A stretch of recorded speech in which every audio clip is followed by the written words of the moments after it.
What if the greatest threat to civilization isn't violence, hatred, or even cruelty, but something far more insidious? A force that seduces ordinary people, transforms intelligent minds into blind instruments, and elevates the incompetent to positions of power. We're talking about stupidity.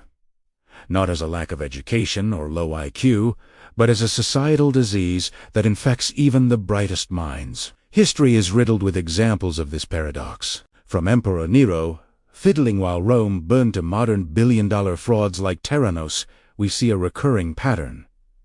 Incompetent, foolish, or reckless individuals rising to power while those with wisdom, intelligence, and integrity remain sidelined. It's a haunting question that echoes through every century and nation.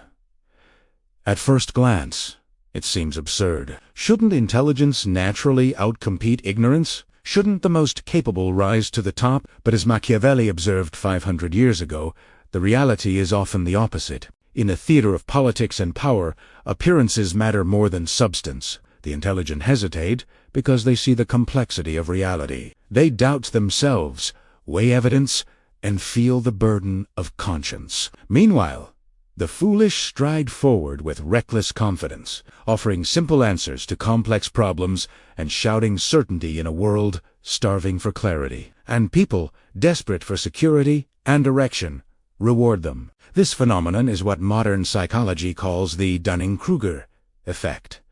Those who know the least are often the most confident, while those who know the most carry the weight of doubt. In a cruel twist, the ignorant are propelled forward by their blind certainty, while the wise are slowed by their humility. Der Result.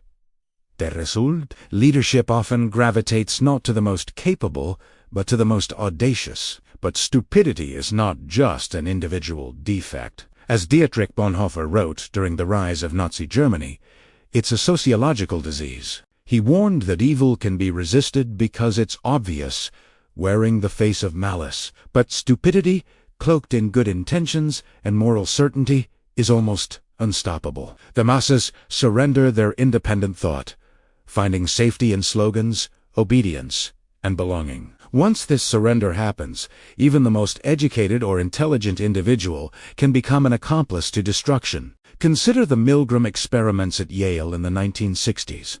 Ordinary volunteers, instructed by an authority figure, were willing to administer what they believed to be lethal electric shocks to strangers. 2 out of 3 participants went all the way to the highest voltage, not because they were sadists, but because they surrendered their judgment. They trusted authority over conscience.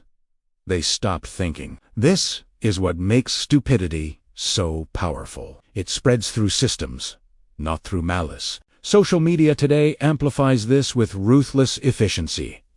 Outrage spreads faster than nuance. Certainty is rewarded, while complexity is punished. Algorithms designed not for truth but for profit have turned our weaknesses into commodities. Bonhoeffer's insight, written from a prison cell in 1943, feels like prophecy.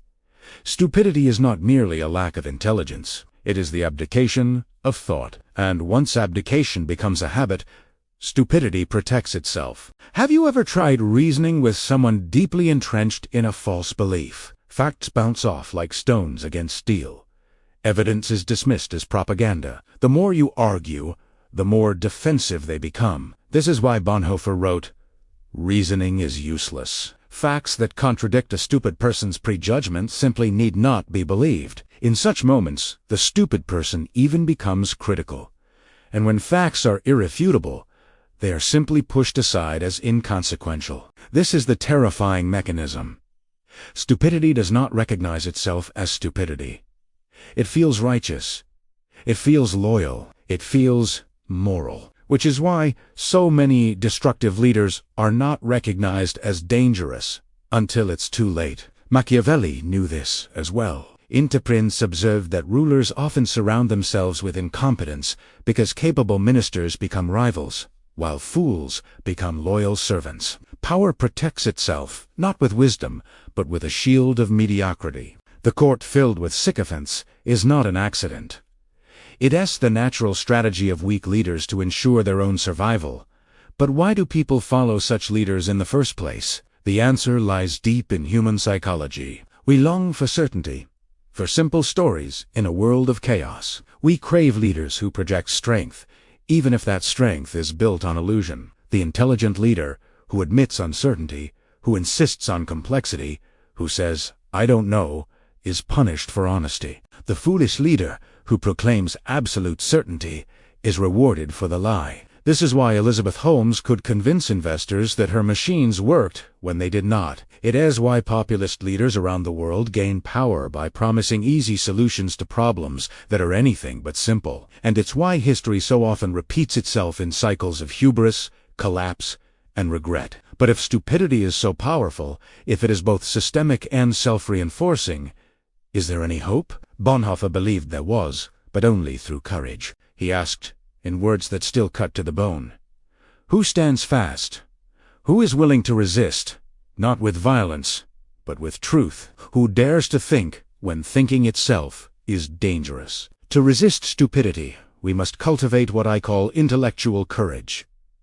It's not about being the smartest in the room. It's about being willing to think when everyone else surrenders. It's about questioning our own beliefs as harshly as we question others. It's about admitting ignorance rather than pretending to know. True wisdom, as Socrates taught, begins with a recognition of our own ignorance. On the individual level, this means practicing intellectual humility, seeking out voices that challenge us, resisting the seduction of outrage and certainty, choosing curiosity over dogma. On the societal level, it means designing systems that reward truth rather than virality, complexity rather than slogans, competence rather than charisma. None of this is easy.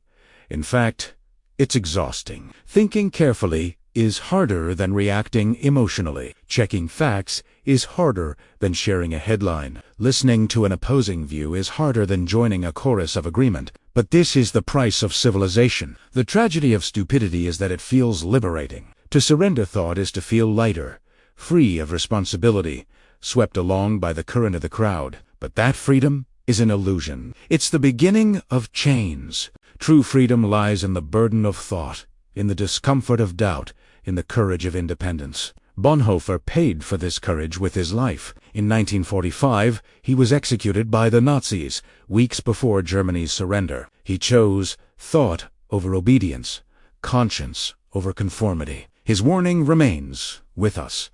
Stupidity is more dangerous than evil, because it spreads invisibly, and it hides within the structures we trust most. So let us return to the question: why do stupid people rise to power while the wise are ignored? The answer is both tragic and clear. Because we reward confidence over competence, because we mistake certainty for truth, because we are more comforted by lies than by complexity, and because too often we prefer to surrender our responsibility to think. But the deeper question is this: must it always be so? The future is not written. The cycle can be broken, but only if enough people choose the harder path. Only if enough of us reclaim the discipline of thought, the humility of doubt, and the courage to resist stupidity when it demands our loyalty. So the challenge is not for them, the foolish, or the powerful. It is for us. Will we choose the ease of surrender, or the burden of thought? Will we fall silent, or will we, in Bonhoeffer's words, stand fast? Because in an age designed to profit from our surrender, the simple act of thinking carefully may be the most radical, most dangerous, and most necessary form of resistance left to us.